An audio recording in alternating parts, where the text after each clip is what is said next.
lapangan itu menjadi inspektor di laboratorium NDT. Jadi bagi kawan-kawan mungkin ada ya Pak Eri ya, mata kuliah tentang NDT Pak ya, non-destructive test ya. Kalau nggak salah saya ada mata kuliah. Di situ saya nggak lama, 2015 saya rotasi ke Departemen K3. Departemen K3H mungkin bayangan adik-adik sekalian apa ya, kalau baju merah pemadam ya. Tapi tidak seperti itu ya. Kalau baju merah itu posisi saya hari itu pada saat itu adalah safety officer. Itu salah satu tugasnya adalah mengelola sistem manajemen K3LH di PT Pupuk Iskandar Muda. Mungkin nanti kita lanjut di diskusi ini.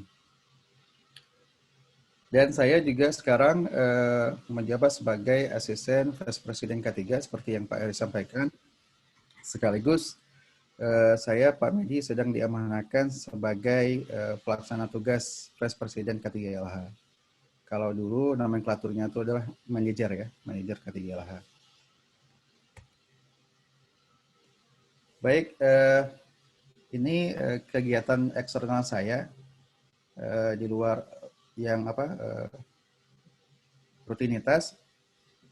Saya aktif karena memang kita sudah biasa aktif di kampus nih Pak Medi, Pak Heri dan adik-adik. Jadi menurut saya kalau yang belum aktif tentang kegiatan-kegiatan ekstrakurikuler di kampus, menurut saya ini pribadi harus ikut menurut saya karena di situ kita banyak belajar ya, banyak belajar tentang bagaimana membuat perencanaan, belajar tentang komunikasi, belajar tentang bagaimana memperoleh dan meraih target-target, kemudian juga manfaat dari organisasi itu kita banyak relasi, banyak kawan.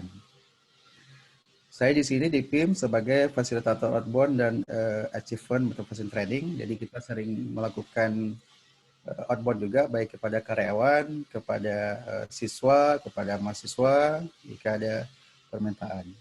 Kemudian saya juga di sini juga sebagai sekretaris Satgas Tanggap BUMN Aceh. Jadi Badan Usaha Milik Negara yang ada di Aceh, kita ada bentuk organisasi ketika ada bencana dimanapun di seluruh Aceh, ketika itu dia sudah ditetapkan sebagai bencana oleh gubernur minimal, jadi BUMN hadir, apakah itu bantuan logistik dan sebagainya. Jadi saya di sini sebagai sekretaris. Kemudian saya juga aktif di koordinator lapangan tim tanggap darurat. Ini ada foto saya ketika kita melakukan bantuan di sewaktu gempa di Merdu, Pidijaya. Jadi saya di situ sebagai koordinator lapangan. Jadi kita tim sangat aktif ketika ada musibah tanah longsor ataupun banjir bandang di Lamno juga kita ikut, di Melabuh juga pernah ada juga. Kemudian saya juga saat ini masih aktif sebagai sekretaris tim tanggap COVID di PT PIM. Jadi sehubungan dengan pandemi COVID di perusahaan kita bentuk tim juga untuk melakukan pencegahan dan penanganan COVID. Baik,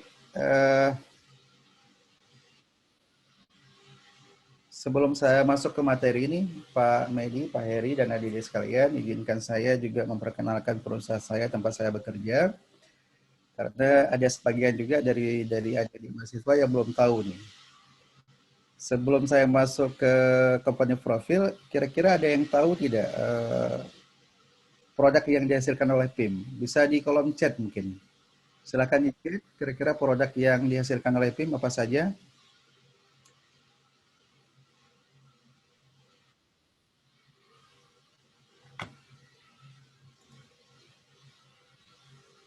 Sudah ada yang buka Pak Heri?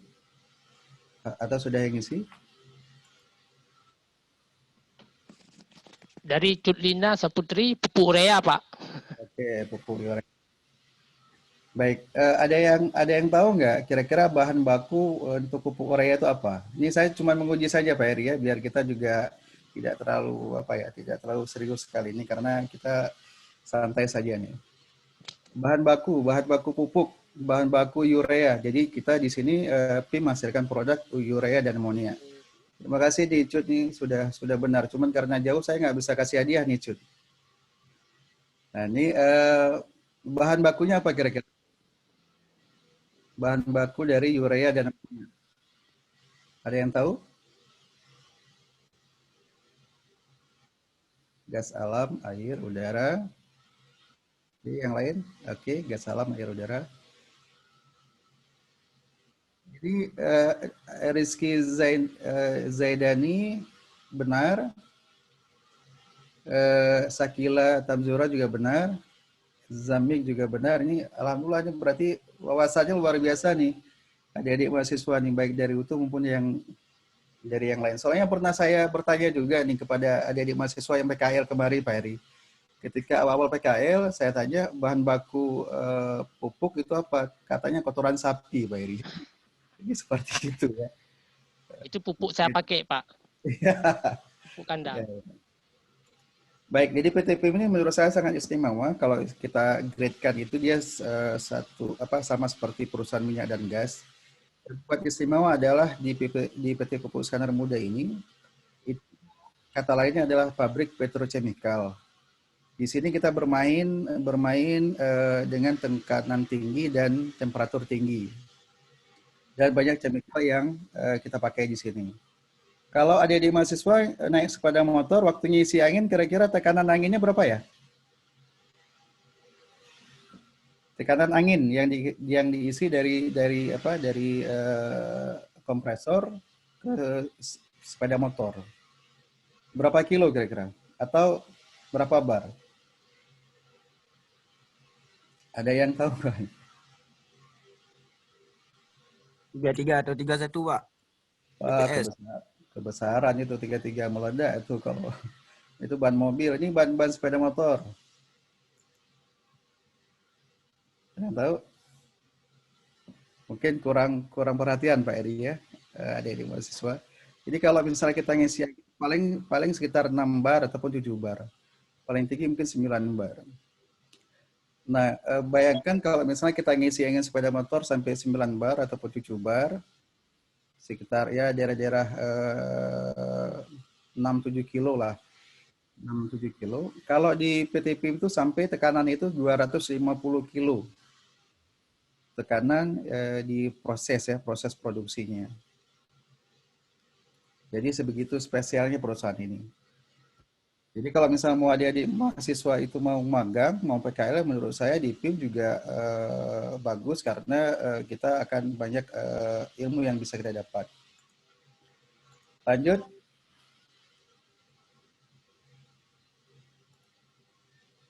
Sebentar Pak Eri ya. Oke, PIM didirikan tahun 1982 dengan luas kawasan sekitar 302 hektar, kemudian kapasitas produksi 1,8 juta metrik ton, produk kedua ada amonia dan urea, karyawan saat ini 635 orang, total aset 6,7 triliun. Dan PIM juga berada di kawasan ekonomi khusus ya, kayak Loksmawe. PT PIM itu merupakan anak pupuk Indonesia Group. Di Indonesia ada 5 ya pabrik pupuk, ada PKT di Kalimantan Timur, ada Pupuk Iskandar Muda, ada Pupuk Kujang di Cikampek, Jawa Barat, ada Pupuk Petrokimia Gersik di Jawa Timur, dan ada Pupuk Sriwijaya Palembang. Visi misi saya lewatkan saja. Kemudian ini BOD direksi PIM, ada direktur operasi dan produksi, ada direktur utama, dan ada direktur keuangan. Kemudian untuk lokasi seperti yang sudah saya sampaikan, kita berada di kawasan ekonomi khusus Aron Loksmawe. Jadi secara administrasi kita sebenarnya dipermudah ya dengan regulasi. Kemudian produk PIM ada amonia, tadi Sicut dan yang lain juga sudah betul, ada juga urea.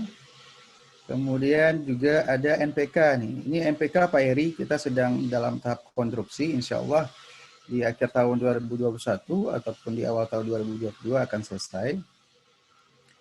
Kemudian ada Polyfit juga. Ini Polyfit ini ada produk sampingan kita bekerja sama dengan salah satu perusahaan yang ada di Inggris. Ini fasilitas ya, supporting facility. Kita ada water treatment, ada power plant, ada packet boiler, kemudian ada demi plan, ammonia storage, nitrogen. Pak Eri, saya jadi ingat ketika kita di kampus dulu ada belajar masalah boiler. Uap kalau bahasa ini ya, bahasa di buku itu kita uap ya Pak Medi ya. Ketika saya menjadi mahasiswa itu kita cuma bisa lihat boiler itu di buku, jadi belum ada bayangan. Jadi dengan adanya sharing-sharing penilaian seperti ini dengan praktisi yang di industri, ini salah satu hal yang positif nih Pak Eri, Pak Medi. Jadi adik-adik kita juga bisa tahu paling tidak seperti apa boiler itu fungsinya untuk apa. Apalagi bisa kalau misalnya mereka itu bisa langsung bisa kunjungan industri ke PIM ataupun PKL ataupun magang. Jadi di sini kita ada packet boiler 2 unit, total kapasitas 240 ton, ada nitrogen plant, ada ammonia storage, ada demi plant. Kemudian ada supporting facility, kita di sini ada berada di kawasan dermaga juga, ada Pelindo, ada sekarang yang ASEAN sudah kita akuisisi, itu akan menjadi kawasan Iskandar Muda Industri Area.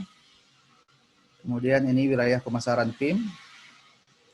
PIM diberi amanah oleh pemerintah untuk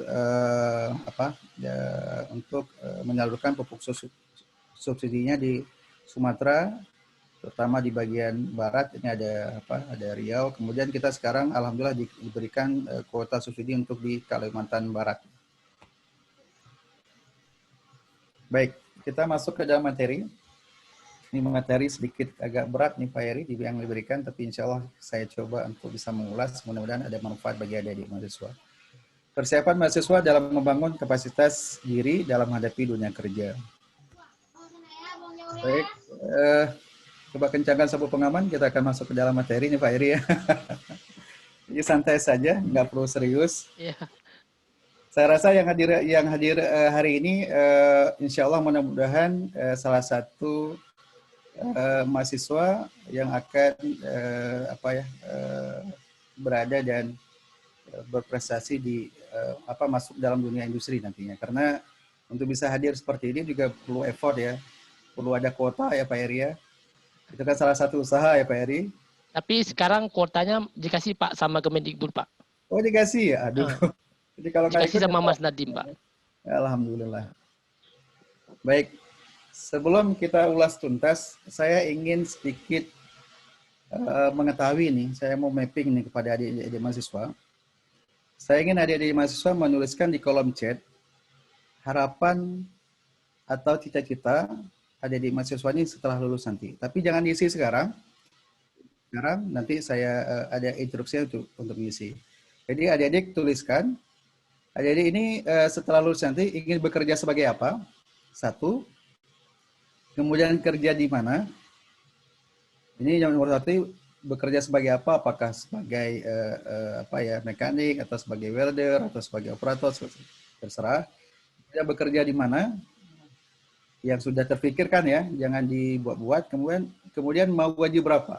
Kira-kira adik ini kalau digaji kira-kira berapa kira-kira? Jadi saya hitung sampai 10. Usahakan semua. Ini peserta ada berapa Pak Eri? Ada 64, mungkin di luar Pak dosennya, khusus untuk adik-adik mahasiswa saja. Dalam hitungan 10, tolong tulis di kolom chat 3 pertanyaan ini. Ya, bekerja sebagai apa, kerja di mana, dan mau gaji berapa. Saya hitung dari sekarang ya. 1, 2, 3, 4, 5, 6, 7, 8, 9, 10. Silakan isi 3 pertanyaan ini. Mau gaji berapa? Gaji jangan lupa ya. Kalau bisa semua ketik. Ini ada sekitar mungkin 60 orang mahasiswa. Ayo, ini sudah. Adriansa sudah? Yang lain mana? Silakan diketik dulu. Nanti saya akan memberikan kenapa harus kita buat seperti ini. Terus, baru tidak banyak nih, baru sekitar 5 orang, belum sampai 10 pun. Atau masih belum tahu mau kerja di mana? Baik, masih saya nunggu. Ya, performance engineer PT PLN Persero gaji 7 juta, maintenance BUMN gaji 5 juta. BUMN Pertamina manajer, waduh ini ada yang pengen manajer nih, gaji 15 juta. Mekanik PLTU Melabuh gaji 7 juta per bulan. Oke. Hari pengelasan. Oke. Ada lagi? Baik. Bekerja sebagai maintenance, kerja gaji 9 juta mekanik. Baik. Baik, adik-adik sekalian, dari sini kita bisa lihat bahwa adik-adik ini umumnya Pak Heri sarjana teknik mesin ya Pak Heri ya? Insya Allah ya. Pak Usman, variasi Pak Usman. Ada yang dari D3, ada dari Politeknik juga yang masuk kemari, saya lihat. Ada yang dari S1. Juga ada dari bapak-bapak mungkin dosen yang lain yang mau bergabung. Saya lihat ada beberapa, nampaknya ada dosen yang dari universitas lain juga. Baik. Mungkin bisa si hi halo di chat ya. Ada dari dosen lain, silakan si hi halo. Misalnya dari kampus A atau kampus B. Oke, itu Pak Usman. Ya ini baik, saya lihat gajinya ngeri-ngeri nih Pak Usman. Ada 14 juta ini ya. Oke, lanjut Pak Usman. Baik, makasih Pak Heri. Jadi kalau misalnya kita lihat pekerjaan yang diinginkan dengan gaji yang diinginkan juga ada 9 juta, ada yang 15 juta, ada yang 7 juta. Saya lihat tidak ada yang lebih dari 15 juta. Ini semua sengaja saya minta buatkan karena kalau misalnya kita kasih waktu setengah jam pasti mikirnya banyak. Jadi kalau misalnya kita kasih hitungan sampai 10, ini pasti murni pikiran dia sendiri yang ada, jadi bisa langsung bisa kita baca. Ada yang pengen jadi mekanik, ada yang pengen jadi ahli pengelasan, kemudian pengen kerja di Pertamina, di PT PIN dan sebagainya. Ini semua yang ada dibuat di sini, baik itu pekerjaannya apa, bekerja di mana, dan gajinya. Ini tidak akan bisa kita capai jika kita tidak ada usaha dalam untuk meraihnya. Apa yang harus kita buat nanti di slide berikutnya harus kita buat. Apa kita lihat.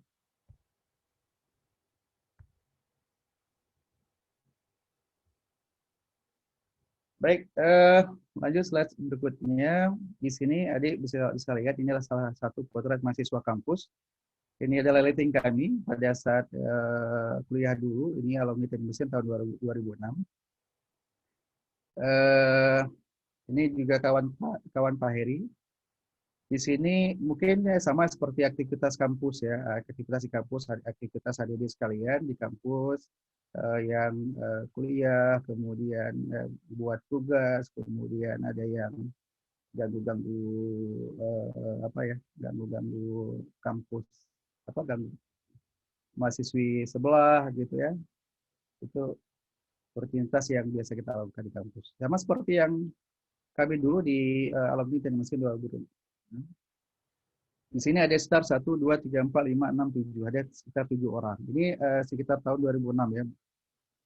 Sekarang mereka itu seperti apa? Coba kita lihat. Kita mulai dari yang sebelah kanan dulu. Baik, ini Musliadi namanya, kawan kami, itu masalah saya di prodi perawatan ya Pak Heri ya. Dia bekerja di perusahaan migas, pernah bekerja pada saat konstruksi di Medco. Gajinya mungkin sekitar ya di atas 8 juta lah, di atas 10 jutaan. Kemudian ini ada Pak Firman. Pak Firman ini, ya Pak Firman bekerja sekarang di salah satu perusahaan konstruksi di Jakarta. Jarang pulang kampung, nggak tahu ini lebaran apakah pulang atau tidak. Kemudian ada Pak Munandar.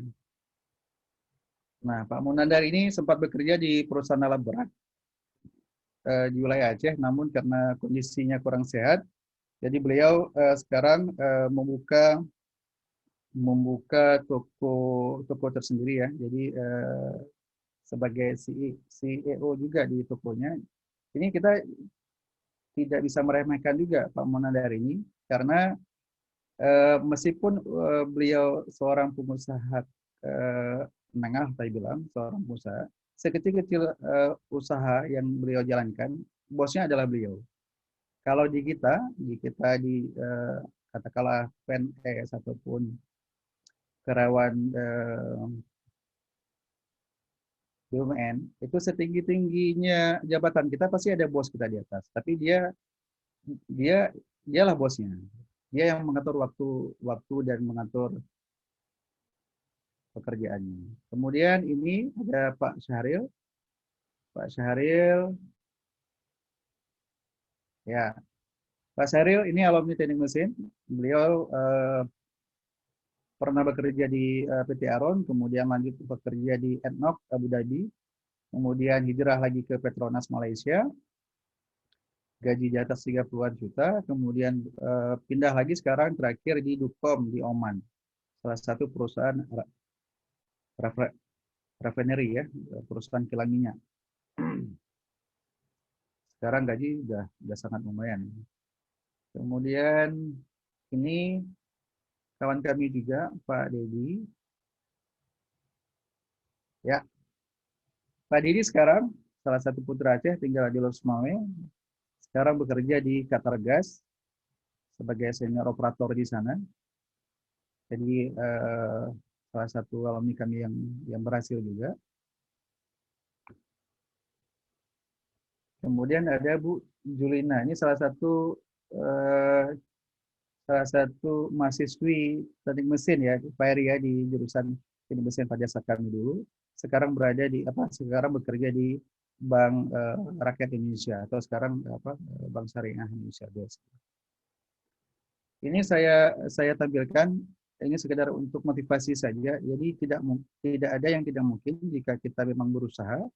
Jika kita memang buat perencanaan dari sekarang untuk bisa bekerja bukan hanya di Aceh, bisa jadi nasional maupun bekerja sebagai pekerja di internasional. Jadi, ini sedikit Pak Usman saya tambahkan. Ya, silakan. Di antara beberapa nama ini, 2 orang, Dedi dan Syahrir, itu yang akan mengisi pada seri 3 dan 4. Oh, iya, betul. Nah, Syahrir sekarang di Oman, Dedi sekarang di Qatar ya, bekerja di perusahaan minyak luar negeri. Dan mereka akan kasih tip dan triknya nantinya di seri ketiga dan keempat. Bagaimana kita pengalaman bekerja di luar negeri dan apa yang kita persiapkan. Mungkin nanti kita akan kupasnya di seri 4 dan ketiga. Dan ini merupakan kawan kami yang sudah berhasil. Oke, itu aja mungkin informasinya Usman. Silakan lanjut. Baik, terima kasih Pak Eri. Jadi bagi adik-adik sekalian, jangan kita harus membuat perencanaan dari sekarang, bukan setelah selesai kuliah. Dengan kita membuat perencanaan kita mau jadi apa, sehingga kita ada usaha untuk bisa meraih target tersebut. Seperti kawan-kawan kami ini hanya mahasiswa biasa, tapi sekarang alhamdulillah hampir semuanya berhasil. Nah sekarang bagaimana untuk mahasiswa teknik mesin baik S1 D3 peluang kerja setelah tamat dari dunia kampus ya. Di sini saya coba membuat ya, di sini bisa kita lihat bahwa ada beberapa bidang yang bisa kita masuki ataupun tempat kerja kita nantinya, sekedar bayangan saja. Untuk sarjana teknik itu bisa pertama bisa jadi pengusaha ataupun kontraktor ya. Kemudian bisa menjadi kalau di pemerintahan bisa menjadi ASN ya Pak Eri sekarang, ataupun bisa di TNI atau Polri. Kemudian bisa menjadi dosen dan seperti Pak Heri. Kemudian masuk ke dalam industri, masuk ke dalam industri baik swasta maupun BUMN. Nah di industri untuk peluang dari jurusan teknik mesin D3 maupun S1 atau jurusan yang lain ya, ini khusus untuk teknik mesin Pak Heri, biar terbuka wawasannya sedikit karena sebagian setelah saya diskusi ketika kita diskusi mengenai peluang kerja untuk sarjana teknik mesin, mereka hanya membayangkan sebatas apa yang dipelajari di kampus saja. Padahal ketika kita masuk ke dunia industri, banyak peluang-peluang kerja yang bisa kita tekuni nantinya. Di sini untuk sarjana teknik mesin itu bisa masuk ke Departemen Inspeksi. Inspeksi ini adalah seperti saya waktu tahun 2007 waktu awal masuk ke tim itu sebagai inspektor. Di sini kita hanya butuh mempelajari ilmu tentang material, pengelasan, hujana tekan, piping, dan yang lain. Kemudian kita juga bisa menjadi maintenance ya, tenaga maintenance ataupun pemeliharaan. Ini di dalam pemeliharaan juga masih banyak pilihan yang bisa kita tekuni. Di sini ada fabrikasi. Fabrikasi itu adalah membuat peralatan ya. Kemudian ada mekanik. Mekanik ini seperti Pak Syahril Putra yang bekerja sekarang di Dukom di Oman. Kemudian bisa di alat berat. Kemudian pengelasan juga bisa dan mesin perkakas. Mesin perkakas ini operator mesin perkakas itu seperti mesin bubut, mesin scrap dan yang lain. Bisa juga kita menjadi engineer-nya di situ. Kemudian kita juga bisa berpeluang untuk menjadi operator di operasi sebuah plant ya. Sama seperti Pak Dedi tadi yang saya sampaikan itu di Qatargas. Kemudian bisa juga kita alumni teknik mesin itu bisa di K3LH. Kalau K3LH ini hampir semua disiplin ilmu bisa Pak Heri, adik-adik sekalian bisa orang instrumen di situ, kemudian elektro juga di situ, sipil juga di situ. Jadi nggak masalah.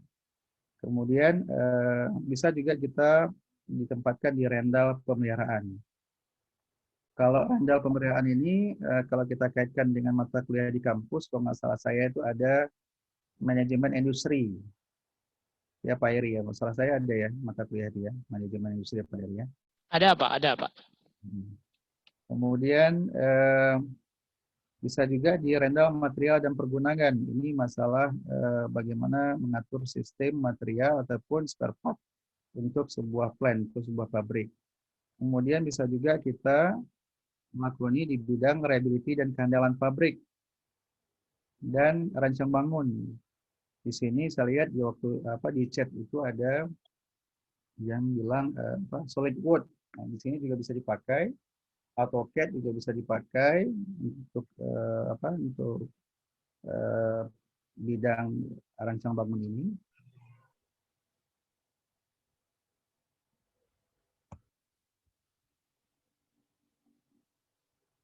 Baik, ini salah satu peluang kerja industri yang ada di Aceh. Yang pertama di timnya sendiri, jadi di kawasan ekonomi khusus Arun Lok Sumamin. Di sini nanti akan dibangun beberapa industri. Ini bagi adik-adik mahasiswa yang belum selesai mungkin bisa mempersiapkan diri dari sekarang karena akan banyak industri yang akan dibangun di kawasan ekonomi khusus nantinya. Ada yang bergerak di bidang minyak, gas dan energi itu banyak perusahaan nanti turunan dari Pertamina dan PLN yang akan dibangun di sana. Kemudian ada bidang petrokimia. Untuk informasi, ada beberapa perusahaan ataupun pengembangan dari PT PIM yang akan dibangun pabrik di kawasan PIM-nya sendiri. Ada NPK Chemical, ini sedang masa konstruksi. Ada asam sulfat, ada asam fosfat dan beberapa perusahaan beberapa pabrik chemical lainnya yang akan dibangun di kawasan PIM. Kemudian ini salah satu contoh pabrik NPK yang akan dibangun di PIM. Ada pabrik SAPA juga yang akan rencana dibangun di PIM. Kemudian ada rencana pengembangan bisnis kawasan, ada juga pelabuhan dan logistik oleh Pelindo. Kemudian ini mengenai pengembangan di kawasan KEK juga. Kemudian ini beberapa industri yang mungkin akan dibangun atau yang sedang masa konstruksi sekarang itu di bidang pembangkit listrik dan semen. Di sini bisa kita lihat ada semen Lawung meskipun sekarang masih mulai lagi karena ada permasalahan internal. Kemudian ada PLT Arun ini sudah berproduksi sekarang. Ada PLTA, ada PLTA Pesangan, ada PLTA Aku juga. Kemudian yang akan dibangun di seluruh di Aceh juga ada di bidang industri migas. Ini seperti di Medco, Medco sudah selesai. Mungkin next kalau misalnya mereka mau operasi akan membutuhkan banyak pekerja juga. Nah, sekarang kita masuk bagaimana bisa kita terjun ataupun bekerja di dunia industri. Dari referensi yang saya baca, baik itu Pertamina, Pertamina Hulu Energi, Pupuk Iskandar Muda, Medco, PJB, PT Semen Indonesia, itu rata-rata ketika mereka buka rekrutmen itu mereka memerlukan sarjana S1 maupun S3.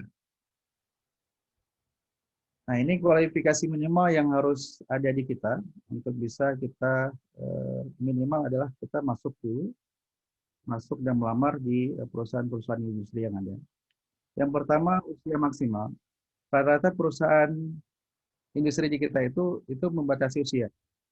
Beda seperti perusahaan-perusahaan yang ada di luar. Mereka hanya melihat adalah pengalaman kita.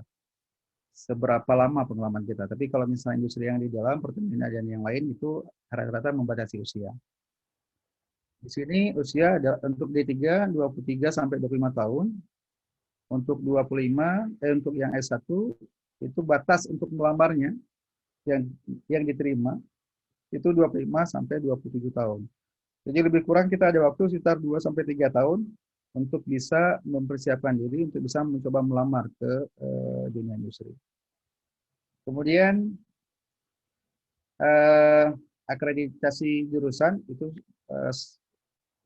beberapa perusahaan itu mewajibkan minimal adalah B, dan alhamdulillah kalau itu untuk jurusannya B ya Pak Eri ya. Baik Pak Usman, terima kasih. Untuk teknik mesin, itu alhamdulillah kita sudah B Pak Usman. Dan untuk akreditasi universitas, nah ini kita sudah sangat baik sekali Pak Usman. Dan ini mengikuti standar 9. Kalau dulu kan ada standar 6, keluarnya ABC. Nah kalau sekarang dia standar 9, keluarnya bagus, baik sekali, dan unggul. Nah sekarang kita berada di baik sekali. Satu tingkat lagi untuk unggul. Nah kalau kita unggul kan berarti sudah setingkatlah dengan kampus-kampus besar yang lain ya. Jadi sekarang baik sekali, itu merupakan prestasi yang sangat baik sekali yang diraih UTU pada awal tahun ini.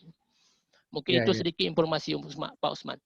Baik, alhamdulillah ini saya lihat dari kampus sudah sangat serius nih. Sudah sangat serius menciptakan peluang-peluang itu kepada adik mahasiswa. Salah satunya kriteria dari akreditasi jurusan sudah mumpuni ya, sudah memenuhi. Tinggal bagaimana adik mahasiswa untuk bisa memenuhi di klasifikasi yang lain.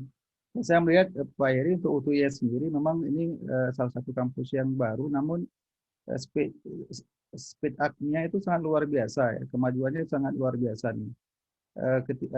Ada beberapa mahasiswa yang PKL dari UTU itu dari segi pengetahuannya juga lebih unggul nih Pak Iri. Alhamdulillah mungkin didikan dari UTU-nya juga sendiri yang memang baik. Kemudian banyak perusahaan juga mensyaratkan bahasa Inggris ataupun TOEFL itu antara 450 sampai 475. Mungkin di sini kita perlu effort yang lebih besar ya, perlu kerja keras yang lebih besar. Mungkin kita bisa mengaca diri kita sendiri, kita kira-kira kita TOEFL-nya berapa.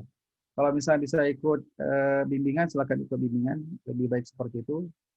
Saran saya karena untuk bisa meraih TOEFL ini ya, seperti Pak Eri, saya yakin sudah lebih daripada ini. Tidak mudah, butuh memang keseriusan dan yakinlah. Tapi menurut saya juga ini tidak terlalu sulit, masih bisa kita kejar, dan bagi adik mahasiswa yang waktu yang masih panjang juga bisa memulai ini untuk bisa meraih TOEFL sekitar 450 sampai 475. Kemudian IPK adik sekalian tolong dipertahankan di minimal 2,9 sampai 3,0. Kalau bisa minimal 3,6. Untuk Pertamina kalau salah saya itu minimal 3,0. Ada kira-kira di adik mahasiswa ini masih di bawah 2,9?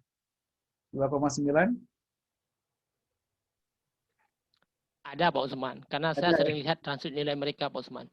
Ya, kalau ada, saya rasa saya rasa harus hidupkan mesin ini, harus panaskan mesin yang lagi di bawah 2,9 karena kalau di bawah 2,9 eh, kecil ya, peluang kita sangat kecil untuk bisa masuk ke dunia kerja ya, terutama di industri-industri besar yang ada di Aceh maupun yang ada di nasional. Jadi kalau misalnya masih bisa kejar, saya sarankan untuk bisa mengejar. Kemudian pengetahuan akademik dan umum. Nah ini menurut saya dari kampus saya sendiri juga harus ada sering buat event Pak Heri, Pak Medi, event-event yang apakah itu seperti kompetisi-kompetisi yang mengasah kemampuan akademik dan umum ya. Dari ada di mahasiswa juga kalau misalnya memang bermain di medsos bukan hanya sekedar kenalan dan segala macam, tapi kalau misalnya ada apa ya akun-akun yang berkaitan dengan bidang sendiri, katakanlah jurusan teknik mesin itu bisa di follow, jadi kita informasi-informasi terkini juga bisa update. Sama seperti sekarang misalnya kalau kita pantau di berita dunia ya, bagaimana Azerbaijan itu menang atas Armenia yang telah mencaplok salah satu wilayahnya. Itu menang akibat apa? Akibat kemajuan pengetahuan menurut saya. Di situ kemenangan mereka itu salah satu eh, apa andil adalah pesawat tanpa awak ya, drone-nya Turki. Jadi itu salah satu riset, salah satu ilmu pengetahuan yang berkembang sekarang. Lanjut, kemudian bagi adik mahasiswa juga itu harus mengetahui juga ataupun harus ada skill dalam menguasai komputer. Ini menurut saya ini harus nih. Ini suatu keharusan apalagi di zaman sekarang di serba serba digital. Ini harus kalau Microsoft Office itu mutlak nih Pak Eri. Karena yang saya lihat di tempat kerja saya sendiri di sini, ketika kita tidak bisa menguasai Microsoft Office, itu akan tertinggal. Baik itu di jenjang karir maupun jabatannya sendiri. Karena semua sekarang serba sistem absen kita ada sistem. Buat laporan juga pakai komputer. Nah, kemudian jika ada kemampuan lain seperti jurusan teknik mesin, seperti AutoCAD itu sangat bagus, sangat membantu, sangat membantu apa ya peluang kita ya, sangat membantu kita untuk eh, apa berkembang di karir kita. Kemudian kualifikasi yang lain ini kesehatan. Menurut saya juga kesehatan jangan nggak bisa kita anggap remeh nih. Nggak bisa kita anggap remeh. Sedikit cerita Pak Eri ya.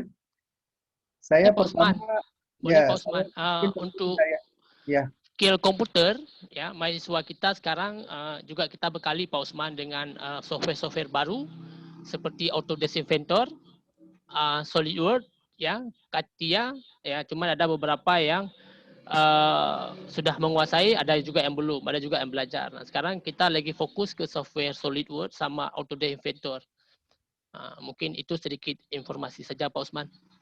ya baik makasih Pak Eri. Menurut saya juga peran kampus sangat besar di sini ya dalam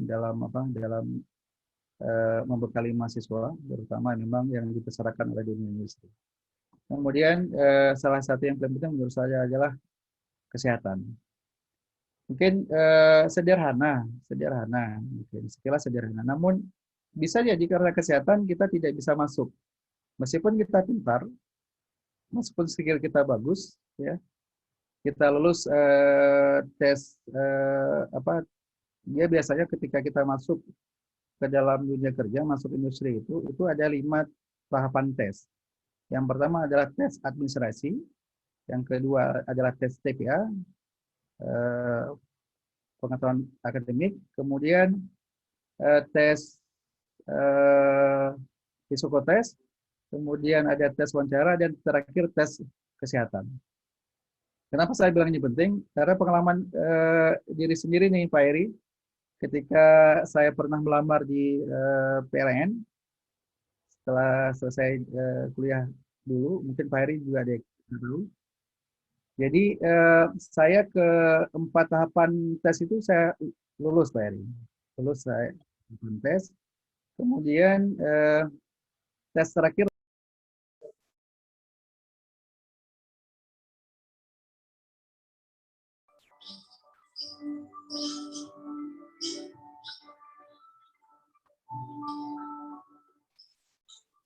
Bapak nggak dengar, Bapak unmute. sudah ya? Ya, silakan Pak Usman. Tadi sempat ter-unmute sebentar ya. Oke, Baik, saya ulangi. Jadi faktor kesehatan juga harus sangat mendukung. Tolong bagi adik-adik mahasiswa dari sekarang sudah bisa jaga kesehatan karena setiap perusahaan itu ada klasifikasi kesehatan yang sudah standar. Jadi misalnya kolesterol ada ranknya, kemudian jantung dan kondisi-kondisi kesehatan yang lain. Sedikit berbagi cerita nih Pak Eri, ketika saya dulunya pernah melamar di PLN, tahap 1 saya lulus, itu administrasi, kemudian tes tahap 2, tes kemampuan akademik saya lulus, tes psikotes saya lulus, kemudian tes wawancara saya lulus, tahap terakhir adalah tes kesehatan. Pada saat tes kesehatan, besoknya tes kesehatan, hari ini saya makan bakso, Pak Eri. Adik-adik sekalian, makan bakso 2 mangkok saya makan bakso. Karena saya makan bakso itu kolesterol rupanya naik besoknya. Ketika saya tes, itu dari sekian ratus orang yang melamar, pada saat itu tinggal 25 orang, dan yang dibutuhkan adalah memang 25 orang. Jika semua lulus tes kesehatan, maka akan diterima. Nah, pada saat itu ketika saya mendengar pengumuman, hanya sekitar 18 orang yang lulus dan selebihnya tidak lulus karena faktor kesehatan itu. Termasuk saya. Itu gara-gara saya makan bakso 2 mangkok itu Pak Eri gitu. Jadi bagi adik-adik sekalian, tolong dijaga kesehatan karena faktor kesehatan ini sangat mendukung. baik Pak Usman, saya tambah sedikit. Kita sharing saja ini Pak Usman. Ya. Saya teringat yang Bapak Usman bilang tadi itu, salah satunya adalah kawan kita juga, Lili Rohandi, yang sekarang kerja di PAMA ya. Dia sempat ikut juga di PLN dan di PT saya. Dia nggak lewat karena faktor kesehatan juga. Mungkin saudara Maulana juga seperti itu, kawan kita yang sekarang bekerja di PIM ya, dulu melamar di PLN, dia juga nggak lewat karena faktor kesehatan. Betul kata Pak Usman, memang beberapa kawan saya jatuh di faktor kesehatan. Jadi nanti mahasiswa mungkin bisa melihat apa standar yang diminta oleh perusahaan. Karena seperti pengalaman Pak Usman tadi, semua lewat, ternyata terakhirnya di tes kesehatan tidak lewat.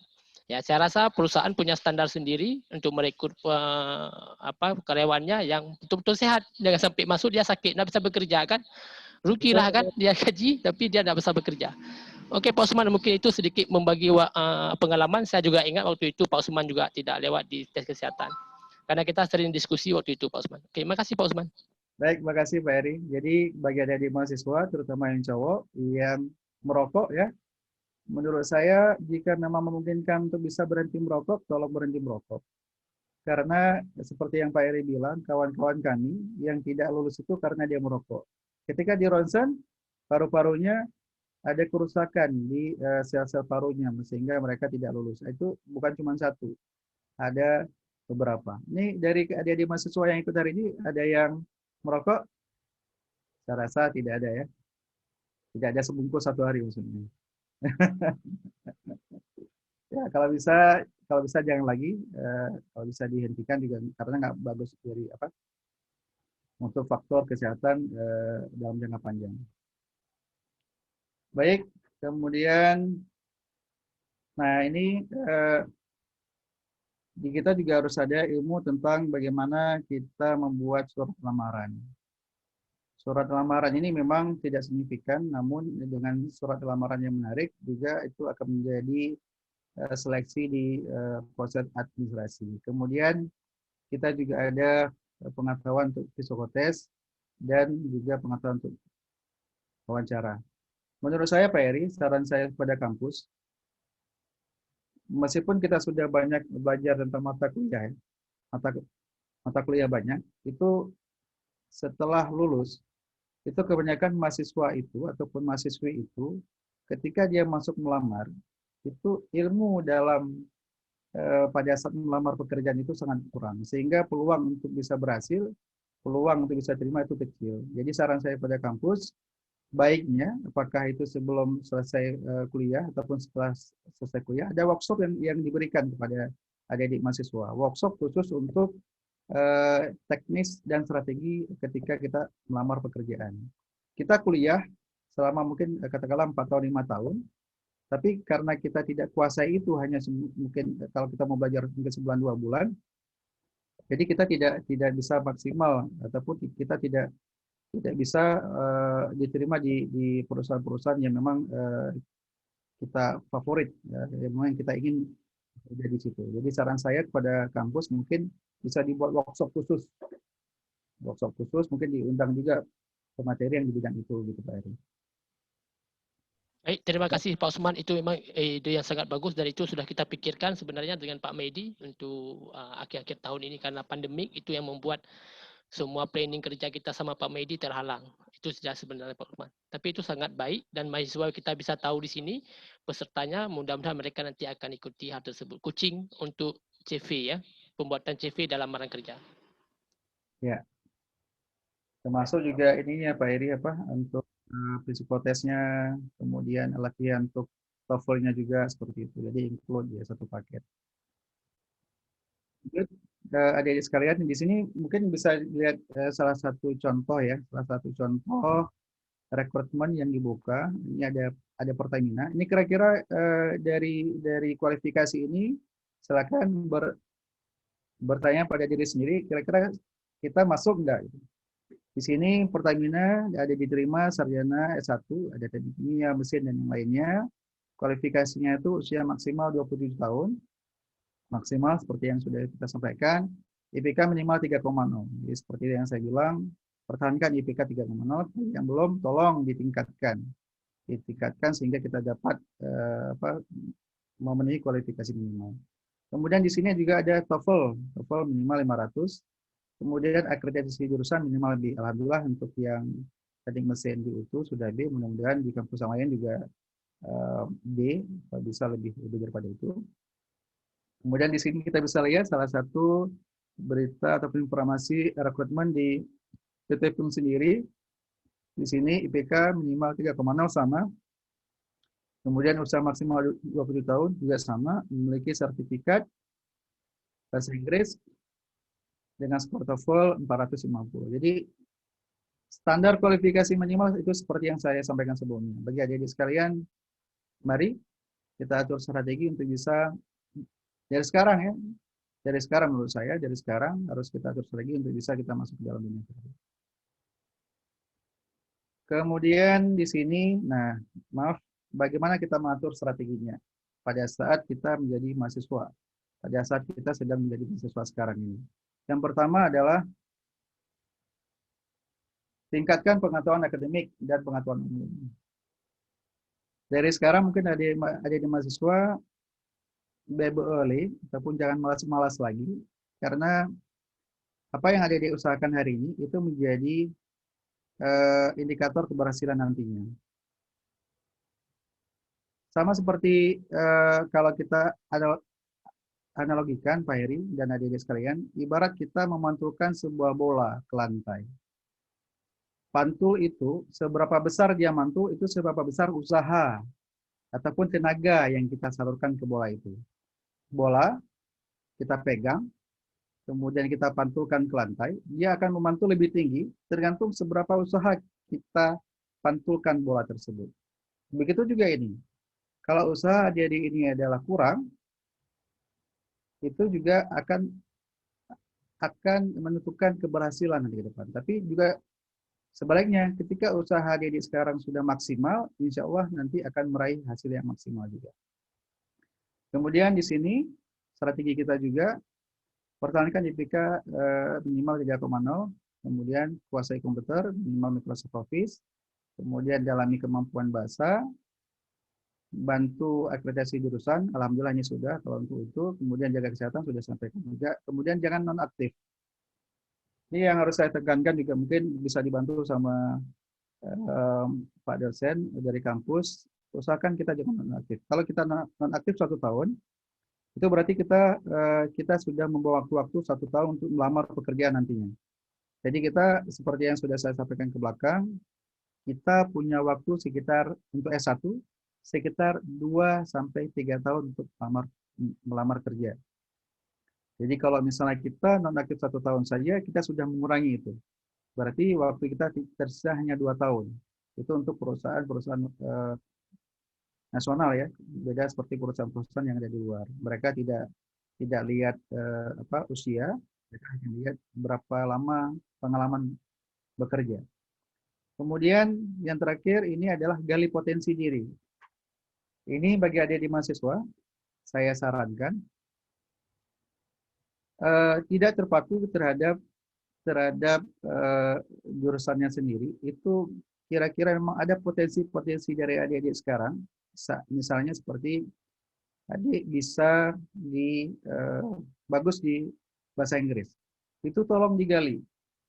Tolong digali sehingga kemampuan bahasa Inggris yang bagus. Misalnya bisa jadi pengajar les privat seperti itu. Ataupun yang lain misalnya ada di mahasiswa ini ada di bidang tentang komputer. Kalau misalnya memang kita ahli di situ, dalami itu. Apakah bekerja di toko komputer kah? Ataukah buka fotokopi seperti itu. Jadi itu akan sangat membantu nantinya. Kemampuan itu pada saat kita sudah masuk ke dunia kerja, itu proses pengembangan karir kita tergantung sama potensi-potensi yang ada dalam diri kita. Seperti itu. Nah, ini apa yang kita buat setelah pasca kuliah. Kalau tadi sebelum kuliah, maaf, kalau tadi pada saat kita sedang kuliah, dan apa yang harus kita lakukan setelah kuliah nantinya. Strategi-strateginya. Yang pertama adalah pelajari cara membuat surat lamaran. Ini sudah saya sampaikan sebelumnya. Pelajari cara wawancara. Ini salah satu teman saya juga jatuh pada saat dia di wawancara. Jadi mungkin dari segi pakaiannya yang mungkin sedikit kurang sopan, kemudian tutur katanya juga mungkin kurang baik ya. Jadi dari wawancara juga harus ada strategi-strateginya. Kemudian pelajari dan latihan psikotes. Ini menurut saya penting. Kenapa ini penting? Mungkin Pak Heri ingat ada kawan kita yang dulu jakumlot. Ya, pada saat kampus jakumlot. IPK-nya masalah saya 4,0. Kumlot ya. Namun ketika beberapa kali tes di perusahaan besar, PLN pernah, kemudian dulunya masih PT Lafaz Indonesia, yang Semen Andalas juga pernah. Pada saat dia psikotes itu kertas kertas kerjanya ataupun kertas ujiannya hampir sobek. Kenapa hampir sobek? Karena berkeringat. Berkeringat luar biasa keringatnya sehingga keringatnya jatuh di kertas hampir sobek kertasnya. Psikotes itu sangat salah satu faktor untuk sebuah perusahaan menerima karyawannya karena di situ akan dilihat seberapa besar karyawan tersebut ataupun pekerja tersebut menyelesaikan pekerjaan di bawah tekanan. Kemudian akan dilihat juga seberapa besar imajinasi daripada calon pekerjanya. Seberapa besar si calon pekerja ini merencanakan sebuah pekerjaan.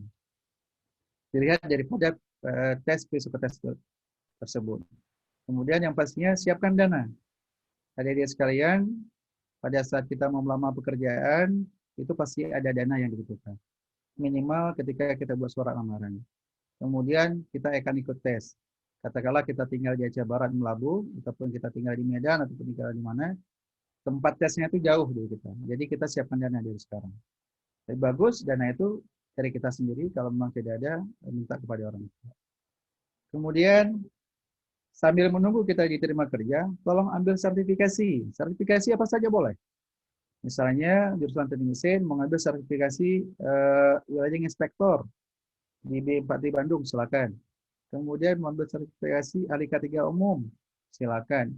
Karena sertifikasi itu manfaatnya adalah kita sudah terbayang pekerjaan apa yang mau kita lakukan nanti. Satu. Yang kedua, manfaatnya adalah kita dengan ikut sertifikasi itu menambah relasi.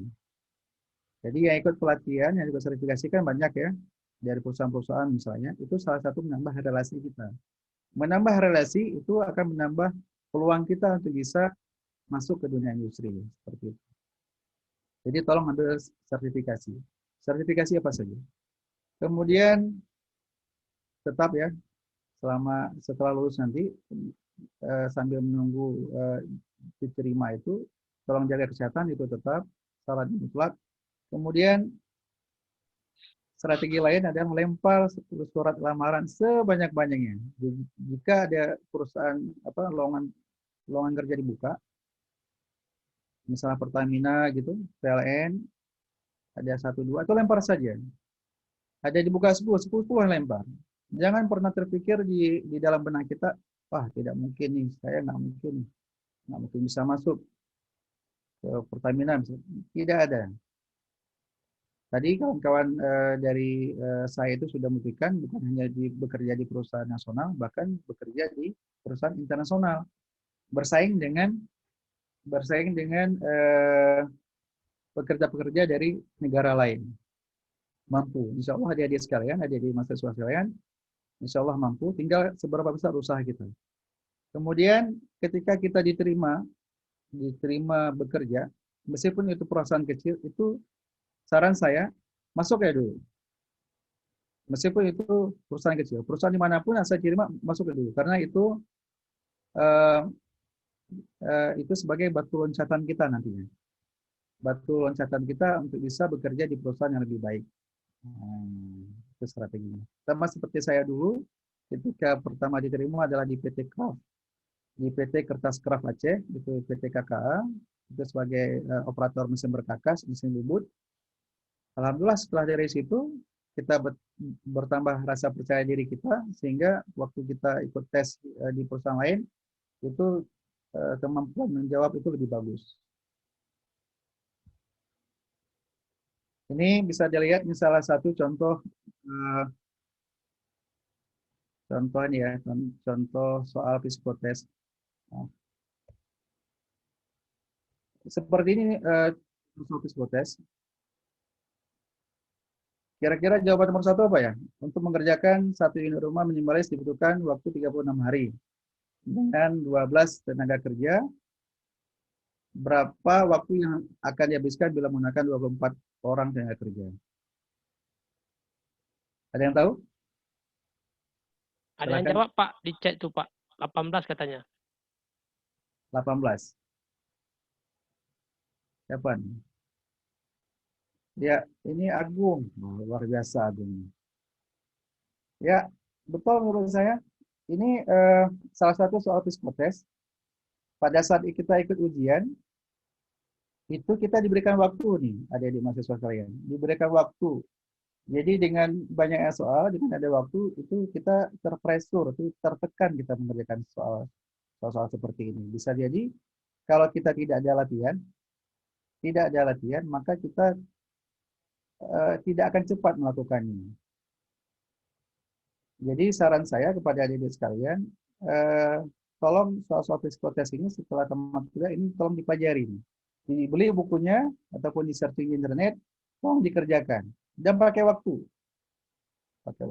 Ini luar biasa nih Agung, dalam waktu yang singkat langsung bisa menjawab. Kemudian ini salah satu model psikotes juga. Ini adalah warteg test. Warteg test ini di sini ada garis-garis.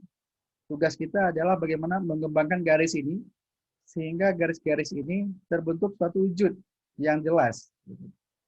Ini juga salah satu soal psikotes. Kalau kita tidak ada latihan, kecil kemungkinan karena kita dibatasin waktu. Ini ada garis seperti ini, kira-kira benda apa yang bisa jadi? Garis seperti ini, benda apa yang bisa jadi? Ini salah satu contoh psikotes. Ini tidak ada di bangku kuliah nih, Pak Eri ya. Tidak ada di mata kuliah, makanya harus belajar khusus ini menurut saya. Tidak, Pak. Untuk sekedar informasi mungkin di kampus besar seperti ITB, ITS, UGM, bahkan di kampus luar negeri, sekelas kampus-kampus di Kanada juga seperti itu, di Eropa, mereka juga ada akhir tahun, hampir tamat, itu akan buat coaching, Pak. Coaching yang seperti ini, namanya psikotes, TPA, ataupun cara membuat CV yang bagus. Mungkin nanti ini saran Pak Usman sangat bagus. Ini ada Pak Mehdi di sini. Nanti Pak Mehdi untuk tahap selanjutnya mungkin kita bisa adakan seperti ini. Dan ini juga saya dulu dapat informasi ini dari Pak Luffy, Pak Usman. Pak Usman masih ingat dengan Pak Luffy, dosen kita Ya, yang sangat luar biasa, S3 di Australia. ya. Beliau juga mengajarkan kita ini dulu, Pak. Jadi Ya, berapa Anda pandai kumlot, tapi kalau Anda tidak menguasai psikotes, Anda akan kalah dalam berperangan. Ya, karena memang kita harus sering-sering, ya. Dan juga ini menjadi pengalaman saya dan Pak Mehdi, mungkin ya ikut PNS ya. Kalau ini tidak bisa, habislah kita, Pak. Nggak lewat kita PNS, Pak. Ya, hampir-hampir sama soal seperti inilah, Pak Usman.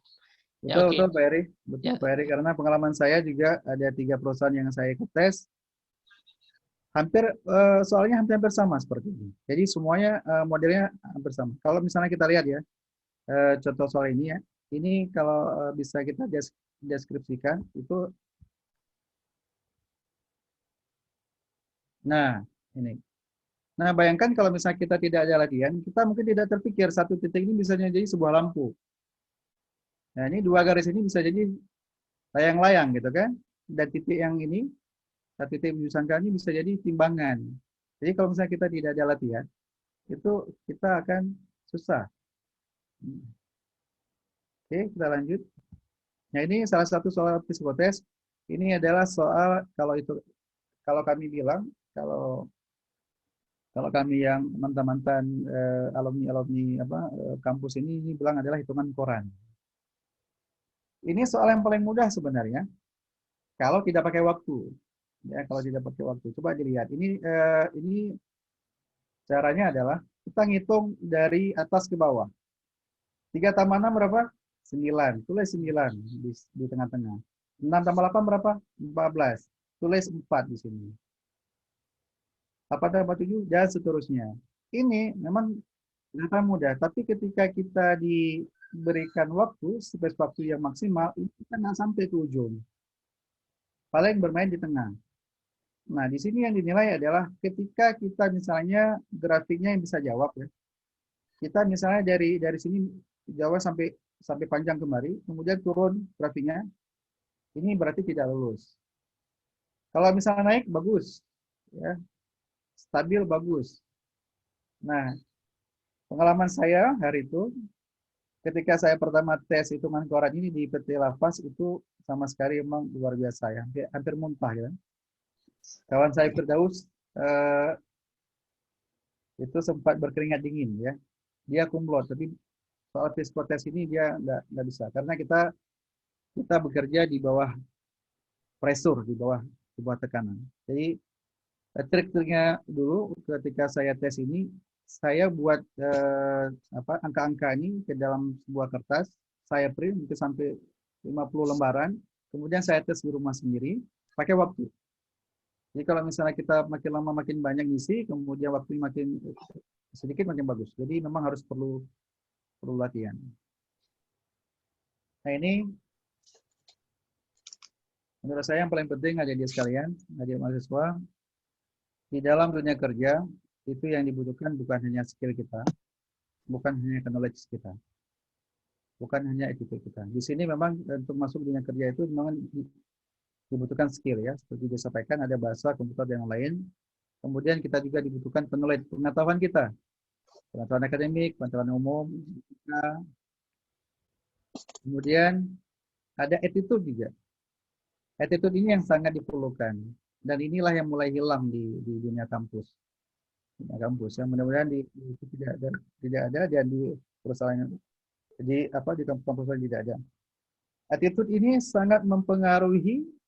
Yang pertama adalah kelulusan kita untuk masuk ke sebuah perusahaan dan sangat mempengaruhi pengembangan karir kita pengembangan karir kita ketika kita sudah masuk ke dalam perusahaan. Nah ini adik-adik, ini sekedar bayangan saja. Seberapa besar pengaruhnya kalau kita presentasikan skill knowledge attitude ini ke dalam keberhasilan kita dalam memasuki dunia kerja ataupun pada saat kita mengembangkan karir kita di sebuah perusahaan. Skill knowledge itu hanya 10-20%. Yang dibutuhkan perusahaan adalah itu 80-90%. Baik.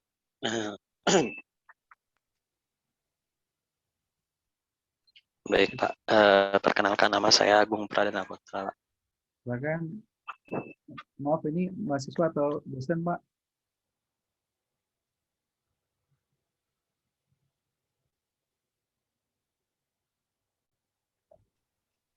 Gimana? Saya lanjut atau gimana? Menurut saya Pak Usman selesaikan saja dulu presentasinya biar nyaman, nanti baru season terakhirnya baru tanya jawab itu Pak. Yang mau bertanya silakan resen, tadi sudah saya catat ada Fahrul Razi dan ada yang lain. Nanti tinggal saya panggil saja dan silakan bertanya. Ini biar presentasinya selesai dulu. Silakan lanjutkan Pak Usman. Baik, ada beberapa persepsi ataupun penelitian yang mengatakan bahwa untuk menunjang keberhasilan kita itu antara skill, knowledge, dan attitude. Di sini ada berdasarkan hasil survei ya, dari 10.000 orang sukses, itu 15% sukses karena kemampuan teknis. Mungkin ini akan menjadi acuan kepada kita semua. Dari 10.000 orang sukses, itu 15% sukses karena kemampuan teknik. Artinya dia mungkin punya ilmu AutoCAD-nya, punya bahasa Inggris yang bagus. Tapi 85% sukses karena faktor-faktor kepribadian. Itu tadi, sikap tadi. Motivasi, kemudian komunikasi yang bagus, nah seperti itu. Kemudian ada juga sebuah survei, sebuah penelitian, dari 4.000 orang yang kehilangan pekerjaan, itu 400 orang ataupun 10%-nya itu karena kemampuan teknis. Karena kemampuan teknisnya tidak baik, 10%. Namun, 3.600 orang ataupun 90% daripada itu karena faktor kepribadian. Itu orang yang kehilangan pekerjaan. Suka pemarah misalnya, ataupun malas, itu faktor kepribadian. Kemudian komunikasi tidak bagus, kemudian orangnya juga tidak loyal, kemudian tidak mau bekerja keras, itulah faktor kepribadian. Nah ini menurut saya penguasaan knowledge attitude itu harus kita kuasai dari sekarang, adik-adik sekalian.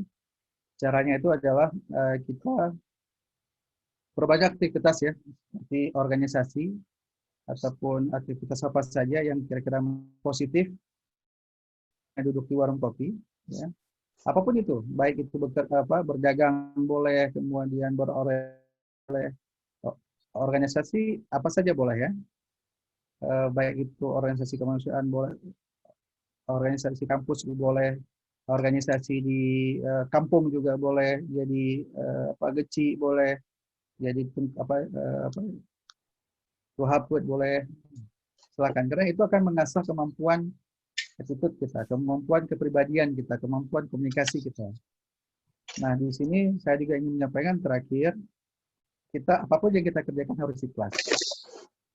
Semua pekerjaan, baik itu buat tugas yang diberikan oleh Pak dosen, diberikan oleh Pak Heri dan Pak Mehdi dan yang lain, itu juga harus ikhlas kita kerjakan. Kenapa harus ikhlas? Ketika kita beri, kemudian apa yang kita harap, itulah yang kita hasilkan. Contoh ya, satu yang kita beri, kemudian kita harap 2, itu hasilnya setengah. Kemudian yang kita usahakan 1, kemudian yang kita harap juga ada gitu. Ada yang kita harap. Itu pasti hasilnya 1. Berbeda dengan apapun kita kerjakan tanpa harapan, tapi kita tetap berusaha keras untuk bisa mencapai itu, apapun itu hasilnya akan tidak terhingga. Gitu aja sekalian. Ini manfaatnya itu pada saat kita kuliah maupun pada saat kita bekerja. Ketika kita bekerja ikhlas di suatu pekerjaan, di suatu perusahaan, apapun kerjaan kita lakukan, kita memberikan pelayanan optimal, kita memberikan hasil yang terbaik, tanpa kita harus nuntut kenaikan jabatan segala macam, maka nantinya kita sendiri yang ditawarkan. Kamu mau naik jabatan nggak? Kamu mau bekerja di sini nggak? Nah, seperti itu. Mungkin ini yang mudah-mudahan bisa bermanfaat bagi kita sekalian. Kemudian terakhir, kesimpulan saya pada webinar hari ini adalah di sini untuk menentukan keberhasilan kita, di sini ada knowledge, ada skill, ada attitude, ada karakter. Knowledge sama skill mungkin kita bisa asah, ya. Untuk kita rubah juga tidak terlalu susah. Kita bisa belajar. Namun attitude sama karakter, kalau kita tidak perbaiki dari sekarang, kalau kita tidak mengasah dari sekarang, ketika kita masuk dunia kerja, meskipun kita berhasil masuk, tapi kita akan lambat di karir kita. Seperti Pak Eri, alhamdulillah saya yakin beliau punya karakter tersendiri, punya attitude yang sangat baik. Saya cukup kenal beliau, maka beliau mungkin sekarang sudah menjadi sekjur. Alhamdulillah, mungkin ya itu karena memang usaha beliau, kerja keras beliau. Karena memang karakter beliau yang memang gesit ya, pantang menyerah beliau. Saya sangat kenal beliau. Jadi itu adik-adik saya di mahasiswa sekalian, pesan saya. Selain memang kita harus memperbanyak skill kita, memperbanyak pengetahuan kita, tapi jangan lupakan masalah itu, masalah karakter kita, terutama kepada keluarga kita. Pada orang tua, kepada ibu, kepada ayah, tolong akhlak dijaga, santun, ya segala macam, karena rezeki itu juga dari orang tua, insya Allah. Melalui orang tua, kalau kita memang baik sama orang tua, Allah bukakan rezeki buat kita. Seperti itu. Baik, itu materi dari saya. Semoga bermanfaat. Sedikit ada kata-kata, ada petuah dari salah satu ulama kita. Memperbaiki semua yang bisa, jangan menunggu sampai bisa memperbaiki semua. Jadi apa yang bisa kita perbaiki dalam diri kita, silakan diperbaiki tanpa harus kita menunggu semua apa yang bisa kita perbaiki dulu. Demikian Pak Eri, materi dari saya, semoga bermanfaat. Silakan diskusinya. Oke, terima kasih Pak Usman. Ya, saya menarik statement terakhir ini Pak Usman, memperbaiki semua yang bisa. Jangan menunggu sampai bisa memperbaiki semuanya. Tunku Muhammad Yusuf Awahab ya. Saya rasa Pak Usman sangat inilah sekarang. Terima kasih, menarik sekali saya rasa, dan ini yang memang seperti Pak Usman bilang tadi, kadang-kadang tidak didapatkan di kampus, dan dosen kadang-kadang semua mengejar CPL-nya, mengejar SAP-nya, jadi pelajaran seperti ini nggak sempat. Misal seperti saya mengajar gambar, mengajar apapun, saya itu kadang-kadang itu diselingan saja. Mungkin Pak Medi juga seperti itu, mungkin kawan-kawan lain juga seperti itu. Baik. Alhamdulillah hari ini saya mencatat dari tadi sebenarnya peserta yang masuk itu di luar ekspektasi saya. Saya berharap sama Pak Medi tidak muluk-muluk, nah ini karena ini acaranya ini memang free, tidak ada persiapan yang matang. Kita jangan sampai acara 2 jam persiapannya kita habis 3 bulan. Jadi itu membuang energi. Jika ada sekarang ini yang statement di di iklan-iklan acara 1 jam, kata sambutan setengah jam. Jadi ini. Dan makanya ini kemarin ramping saja kita buat, manitianya ramping, kegiatannya ramping. Saya berharap pesertanya sekitar 50 orang sajalah yang mau maju, silahkan masuk. Dan alhamdulillah saya catat di sini ada sekitar 70-an lebih, kurang lebih lah 70 sampai 70 tadi sebentar, habis itu turun lagi naik. Saya rasa itu karena jaringan. Tapi alhamdulillah saya sangat senang peserta bisa hadir sini, dan saya lihat juga tadi ada beberapa, ada yang dari luar Aceh juga ya. Ada dari Politeknik juga, ada dari universitas juga. Yang intinya adalah ini berarti sangat ada minat pesertanya lah. Oke, saya resume Pak Usman mungkin untuk mengingat aja flashback sebelum kita bertanya. Ada yang beberapa yang saya catat. Pertama Pak Usman yaitu peluang kerja alumni mesin ya. Bisa bekerja di BUMN, pengusaha, entrepreneur, guru, TNI dan sebagainya. Terus kualifikasi minimal ya, tadi ada akreditasi kita sudah memadai. Pak Usman, skill, bahasa, kesehatan juga sangat penting. IPK, pengetahuan akademik, pengetahuan melamar kerja ya. Ini tadi kuncinya juga ada dapat di sini. Kita mahasiswa harus bisa mengerti cara psikotes. Itu adalah salah satu manajemen untuk kita bagaimana perkuliahan. Terus ada potensi akademik dan bagaimana membuat CV yang baik. Ya, tadi saya melihat CV Pak Usman 3 slide sangat baik. Waktu Pak Usman kirim ke saya langsung bilang wah bagus sekali CV Pak Usman. Ya, salah satunya seperti itu, yang membuat CV yang baik ya. Jangan CV seperti kertas A4 satu seperti itu ya. Terus yang ketiga adalah pelatihan ya. Mungkin ini akan masukan buat kami Pak di jurusan saya, Pak Mehdi dan kawan-kawan yang lain. Nanti kita usahakan membuat pelatihan untuk mahasiswa, yaitu bagaimana cara menyelesaikan soal-soal psikotes yang seperti Pak Usman bilang tadi, ya TPA, cara membuat CV, lamaran kerja dan trik-trik dalam wawancara. Saya rasa ini memang sangat penting Pak Usman.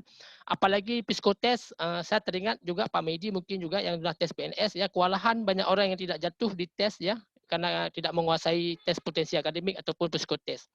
Terus pas saya kuliah, apa yang harus dipersiapkan yaitu persiapkan diri untuk ikut tes ya, persiapkan dana ya dan lain-lain semuanya. Sertifikasi ya, alhamdulillah Pak Usman untuk tahun ini kita sudah buat sertifikasi bekerjasama dengan Balai Jasa Konstruksi Pak Usman.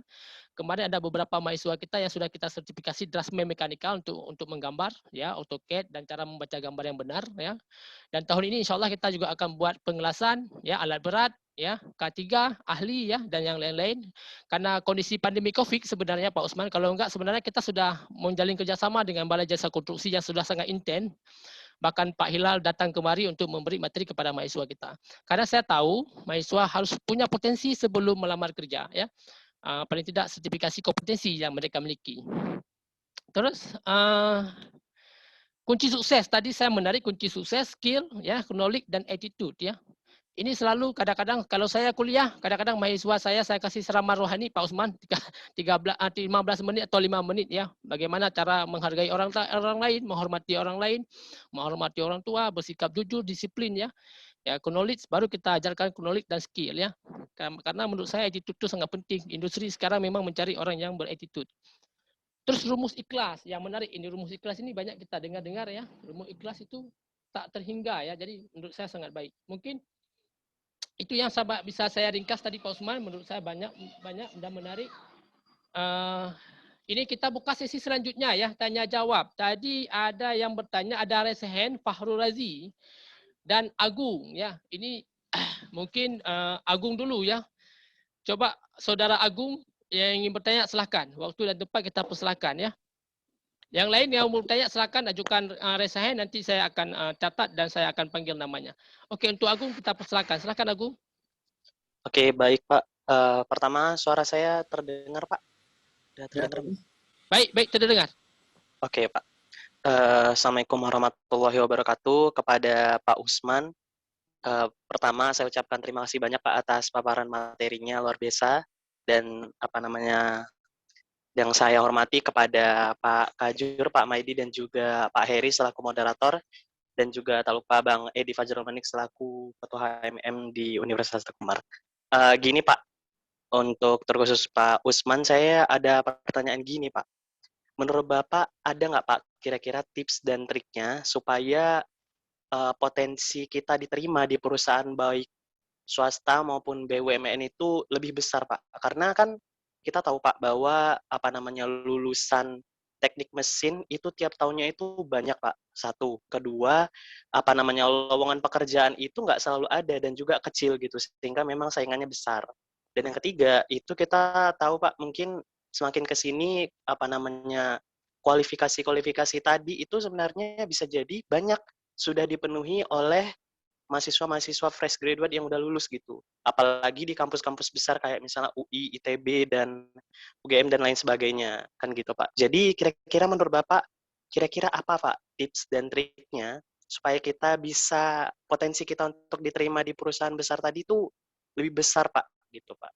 Mungkin gitu, Pak. Di tengah, persaingan yang besar dan juga, kualifikasi yang mungkin sudah banyak mahasiswa yang mungkin, bisa menuhin itu tadi, misalnya kayak TOEFL maupun TPA tadi. Mungkin itu Pak dari saya ucapkan terima kasih Pak.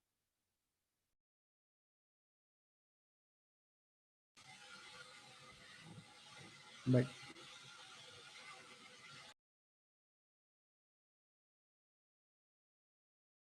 Langsung dijawab atau menunggu yang lain Pak Heri? Langsung dijawab Pak Usman ya, biar interaksinya berjalan dengan baik. Langsung dijawab Pak Usman. Nanti selesai ini baru kita masuk ke Cut Lirna Saputri ya. Baik, terima kasih Agung. Menarik pertanyaannya sebenarnya. Jadi syarat utama kan kita sudah sampaikan di slide ya, ada kualifikasi minimal. Dan Agung juga sudah menyampaikan, insya Allah mudah-mudahan secara kualifikasi kita sudah memenuhi. Nah, pertanyaannya, jika kualifikasi sudah memenuhi, trik dan tips nih untuk bisa kita lulus lah pada saat rekrutmen. Yang pertama, kalau kualifikasi memang sudah memenuhi, kita harus ada latihan, Agung. Kita harus ada latihan, karena tahapan-tahapan tes itu tanpa latihan mungkin kita tidak akan lebih santai. Kita akan contoh misalnya kita pada saat kita psikotes ya. Psikotes itu kebanyakan perusahaan itu dia membuat ring waktunya. Kalau kita tidak ada latihan, kita tidak akan bisa memenuhi ring waktu itu. Jadi saran saya itu memang harus betul-betul latihan. Kemudian juga bagaimana trik wawancara. Nah, pada saat di situ, wawancara itu yang dinilai adalah bagaimana calon pekerja bisa menjawab pertanyaan dari penguji atau pewawancara.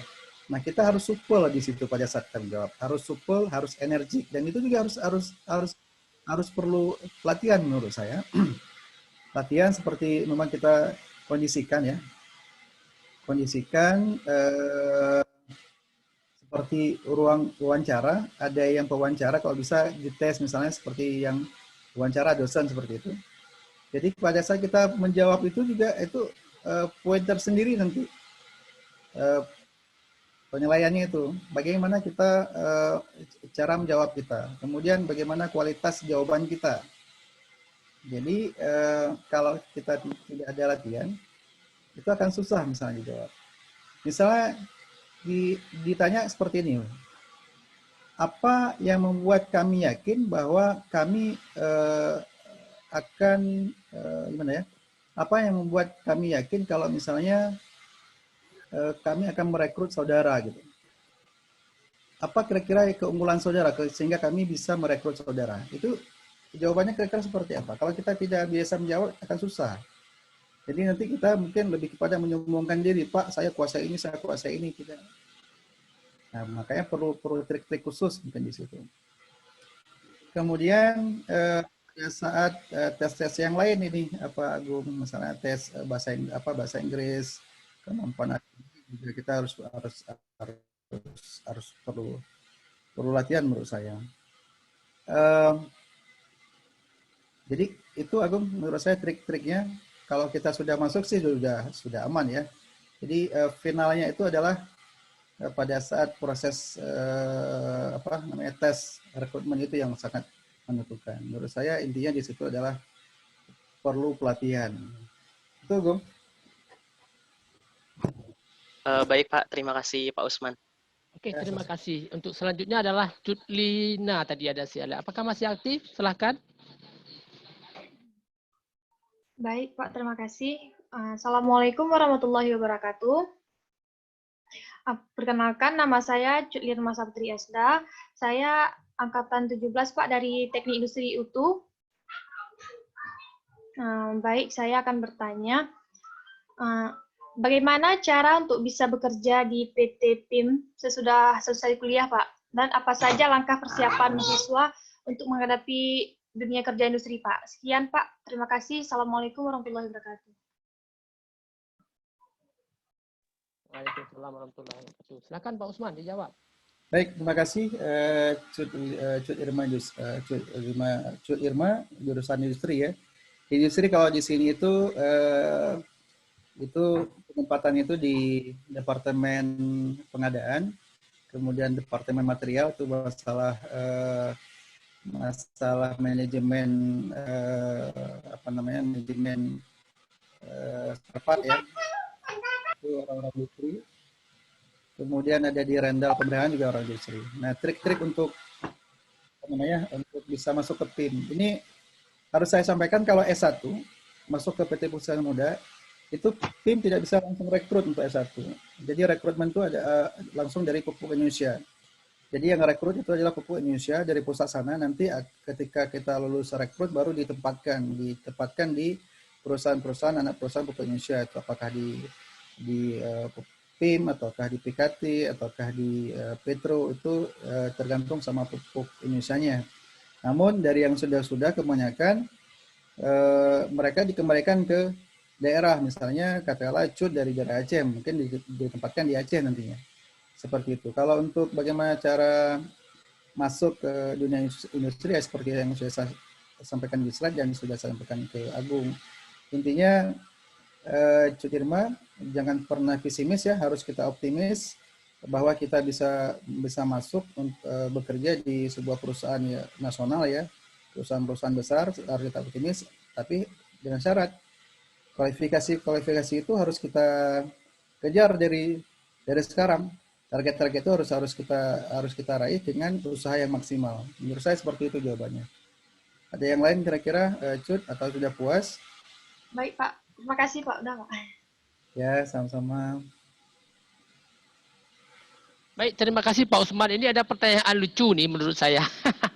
M. Irfan nih pertanyaannya bagus nih memang ya. Kadang-kadang kita memang kalah dengan orang dalam nih Pak. Ya kan? Oke, saya bacakan saja. M. Irfan izin bertanya. Saya M. Irfan, mahasiswa Teknik Mesin Utu. Yang ingin saya tanyakan adalah apakah pada saat lamaran pekerjaan orang dalam diperlukan atau tidak? Ini sebenarnya pertanyaan agak ini, tapi nggak apa-apa. Silakan dijawab Pak Usman ya. Menurut saya sih pertanyaan seperti ini tidak salah ya, silakan saja. Dan memang kebanyakan kita seperti yang ada di ruang-ruang kerja itu juga seperti itu. Tapi untuk perusahaan-perusahaan nasional itu tidak akan berani dia pakai orang dalam, karena meskipun ada orang dalam itu harus ada memenuhi kualifikasi minimal. Ivan, kalau tidak ada kualifikasi minimal, standar minimal kita juga tidak akan lewat gitu, meskipun ada orang dalam. Jadi perusahaan-perusahaan nasional itu tidak akan mau mengambil resiko, karena itu akan menjadi momok besar juga kepada perusahaan tersebut ketika dia memperkerjakan pekerja yang memang tidak memenuhi syarat. Kalau di perusahaan nasional, menurut saya kalau peluangnya ada orang dalam itu kecil, 10% lah. Jarang, untuk tim sendiri tidak. Tetap profesional menurut saya. Itu. Baik Pak Usman, saya rasa kalau perusahaan BUMN sekelas Pertamina, PIM, Arun, dan yang lain-lain, yang saya rasa pasti mereka profesional, karena mereka tahu kalau mengambil orang memang sesuai dengan kompetensinya. Kalau tidak, malah nanti mereka akan ribet. Karena mereka digaji aja tapi nggak ada skill kan, itu sampai juga mungkin. Mungkin itu ada lagi pertanyaan, kalau ada pertanyaan silakan bertanya.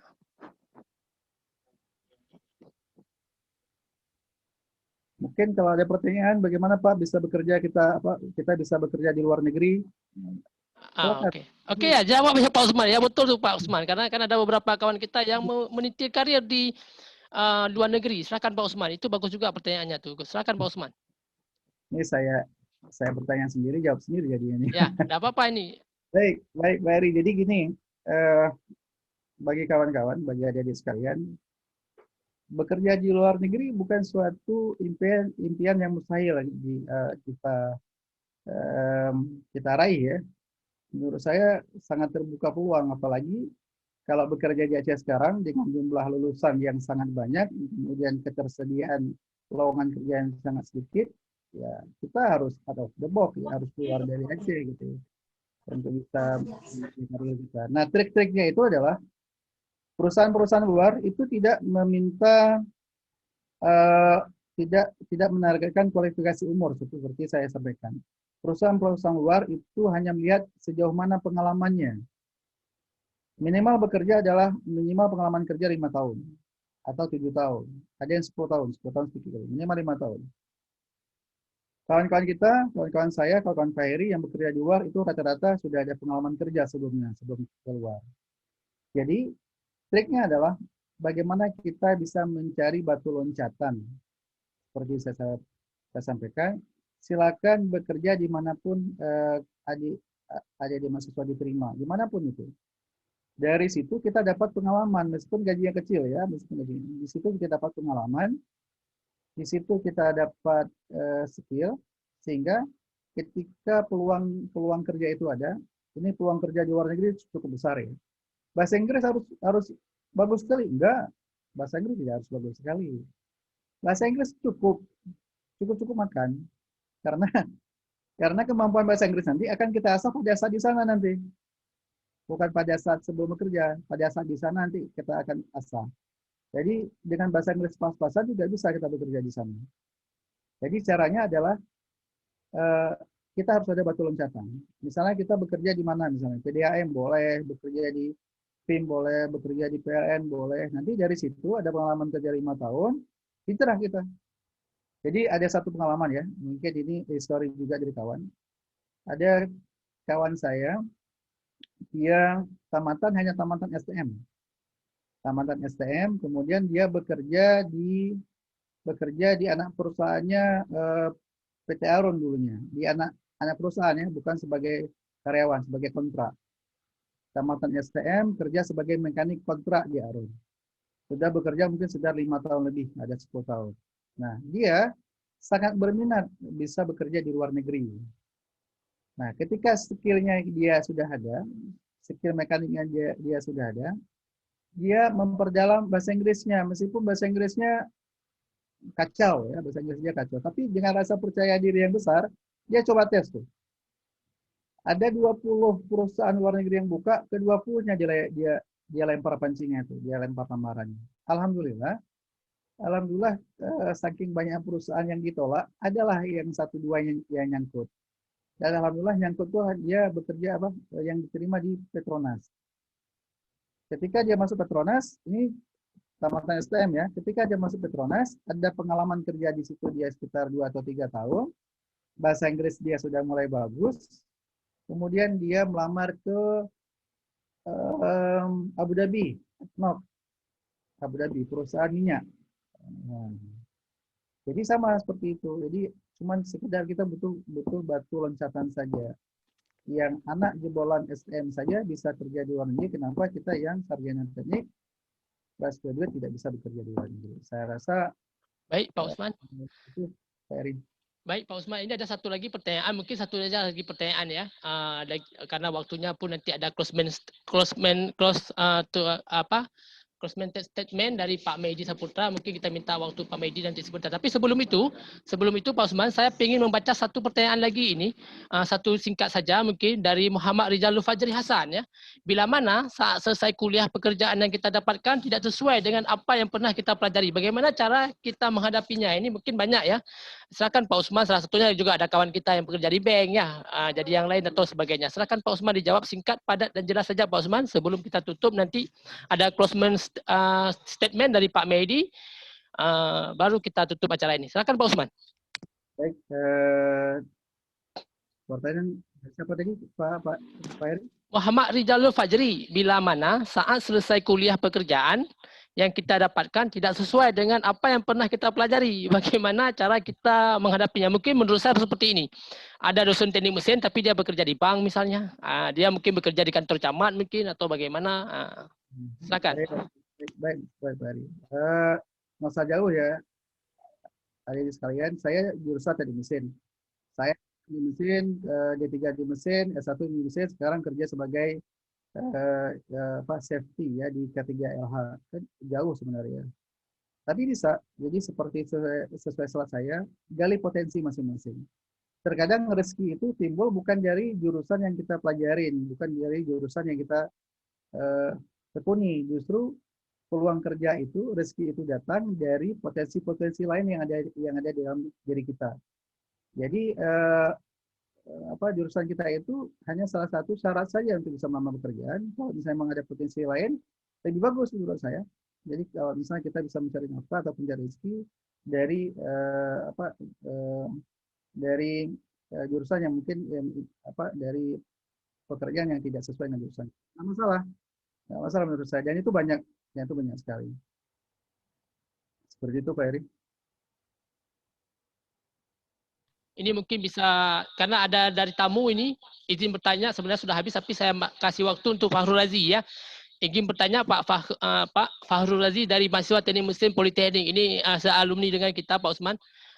Yang saya ingin tanyakan, Pak, apa syarat untuk magang di PT Pupuk Iskandar Muda? Tapi ini baik, silakan Pak Usman, mungkin nanti ada dari mahasiswa yang lain yang bisa ini mengkasih informasinya ke jurusan yang masing-masing. Contohnya misalnya teknik mesin, ya, berarti kami harus bisa mempersiapkan mahasiswa kami untuk magang ke depan. Untuk sekedar informasi Pak Usman, ya, alhamdulillah teknik mesin sekarang sudah ada beberapa yang magang di luar.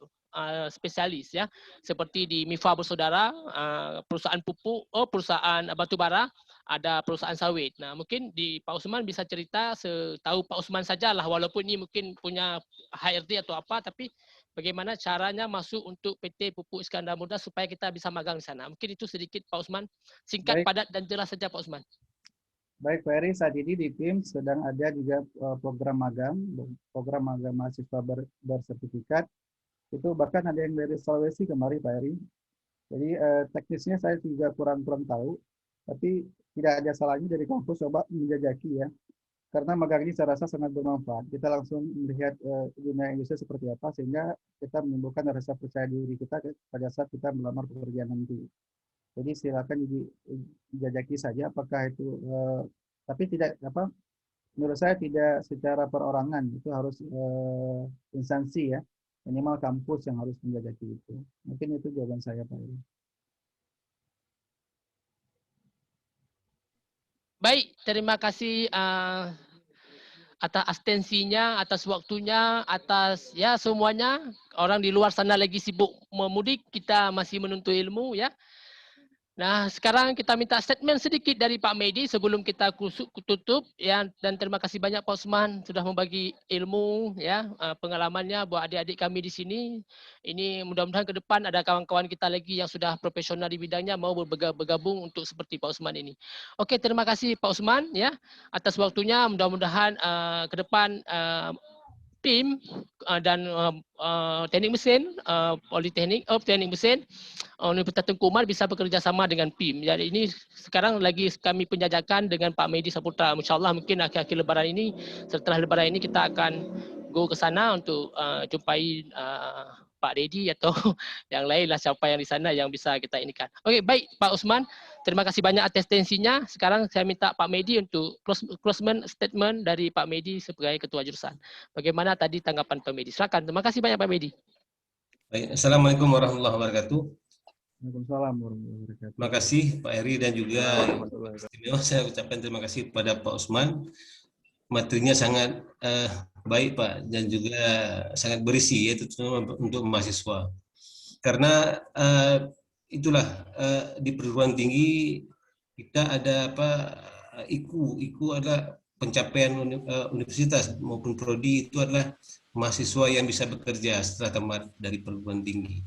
Tentunya itu tadi ilmu-ilmu yang diberikan oleh Pak Usman sangat bermanfaat, membantu kita, ya. Yang menurut saya pahami, program studi itu membantu mahasiswa untuk mendapatkan pekerjaan yang ideal, yang juga sudah disampaikan oleh Pak Usman tadi. Mahasiswa maunya itu, yang pemikiran saya, jangan sampai menganggur dan memanfaatkan waktu. Ambillah terus apa yang didapat di depan itu sebagai batu loncatan dan pengalaman. Nanti naik secara bertahap, seperti anak tangga naik secara bertahap. Itulah hak sebagai karyawan profesional di BUMN, baik tingkat nasional maupun tingkat global, internasional. Itulah cara-caranya sudah disampaikan oleh Pak Usman. Tentunya kita akan dari pihak jurusan juga akan membantu mahasiswa seperti memberikan sertifikasi, baik itu yang kita sudah bekerja sama dengan BJKA, ada sertifikasi, tentu akan menambah sebagai mahasiswa, sebagai bekal mahasiswa ke depan. Dan insya Allah juga semua mahasiswa kita baik UTU maupun di luar UTU akan berhasil nantinya di dunia pekerjaan. Terima kasih banyak Pak Usman. Saya ucapkan sekali lagi, ya mungkin nanti ke depan kita bisa berjumpa Pak, karena ini. Jadi saya juga minta maaf jika ada yang kurang-kurang ini, tapi saya sudah maksimalkan untuk adik-adik mahasiswa. Mudah-mudahan dengan ilmu yang sedikit ini dapat bermanfaat lah buat adik-adik sekalian. Tetap optimis untuk meraih masa depan yang lebih baik. Itu Pak Medi. Ya, terima kasih banyak Pak. Saya mewakili dari pihak pimpinan baik jurusan maupun universitas maupun fakultas yang dipadatkan, mungkin akan memberikan sedikit apakah nanti pengakuan sertifikat dari kami yang bisa dimanfaatkan oleh Pak Usman mungkin untuk pengembangan karir ke depan Pak. Baik, Terima kasih. Saya kembalikan kepada Pak Heri Dasan. Wassalamualaikum warahmatullahi wabarakatuh. Waalaikumsalam warahmatullahi wabarakatuh.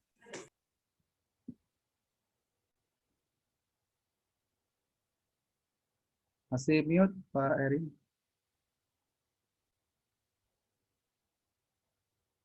Baik, terima kasih Pak Medi, terima kasih Pak Usman yang sudah berbagi, dan terima kasih Pak Medi atas arahannya yang sangat baik. Terima kasih juga kepada semua peserta dan panitia yang sudah membuat acara ini berjalan dengan lancar dan baik. Alhamdulillah saya rasa jaringan hari ini sangat baik. Dan kami dari panitia juga memohon maaf apabila ada kekurangan dari acara ini, dan insyaallah ini kami terima masukannya, dan insyaallah kita akan bertemu lagi pada seri kedua. Seri kedua yaitu akan dipaparkan oleh kawan sahabat kami juga, sahabat Pak Medi, sahabat saya juga Pak Yusuf, tentang entrepreneur. Jadi mahasiswa nanti akan kita beri clue-clue dan trik-trik menjadi entrepreneur sejati yang baik ya. Dan bisa bermanfaat bagi orang lain. Dan saran saya yang belum ini, mohon diisi form registrasi. InsyaAllah kita akan buat sertifikat. Jadi kebetulan ini kan lagi mudik, kita nggak sempat edit namanya. Mungkin InsyaAllah habis Lebaran nanti kita akan bagikan sertifikat by pribadi lewat emailnya masing-masing. Dan sekian dari saya. Mohon yang ada di grup ya jangan left ya, nanti soalnya kita akan ada sesi kedua. Dan ini di luar ekspektasi saya. Alhamdulillah saya cuma menargetkan sekitar 50 orang saja yang masuk, dan alhamdulillah lebih daripada itu. Dan ini menurut saya sangat ini. Dan insyaallah ke depan akan kita lanjutkan dengan seri kedua, seri ketiga, dan seri keempat. Kalau bisa nanti ke seri kelima, seri keenam. Soalnya ada beberapa kawan-kawan saya, bahkan ada direktur politeknik juga mau memberi statement sebenarnya di sini. Oke, sekian dari saya. Dan sebelumnya mungkin kita foto dulu ya, screenshot ya. Apa namanya, foto terbaik kita semua ya, yang belum apa namanya, belum membuka kamera, buka kamera biar nampak wajah-wajahnya seperti YLD yang ganteng, seperti si Reza dan yang lain ya. Kita screenshot, mohon panitia untuk screenshotnya. 1, 2 ya, 3. Oke. Oke, layar kedua, saya sebentar saya pindahkan dulu. Layar kedua, oke. Siap-siap, layar kedua. Sebelum kita tutup, kita screenshot. Layar kedua, 1, 2, 3. Oke, terima kasih. Semuanya, mohon maaf apabila ada tamu dari luar atau yang lain yang nggak sempat saya sebutkan namanya juga dari luar, saya mohon maaf. Terima kasih banyak sudah berhadir di webinar kami Professional Go to Campus, dan sampai berjumpa di seri kedua, ketiga, dan keempat, bahkan kelima kalau nanti ini kita siapkan. Dan sekian dari saya, boleh left, dan mohon maaf. Billahi taufiq wa hidayah. Wassalamualaikum warahmatullahi wabarakatuh. Selamat menjalankan ibadah puasa dan selamat menyambut bulan suci Ramadan. Hari Raya Idul Fitri. Ya, semoga kita kembali ke fitrah. Terima kasih. Bye. Pak. Terima kasih Pak Eri. Ya. Live. Ya, boleh Pak Usman, silakan. Assalamualaikum. Waalaikumsalam. Waalaikumsalam warahmatullahi wabarakatuh. Waalaikumsalam warahmatullahi wabarakatuh. Belum, apa Bang Pari?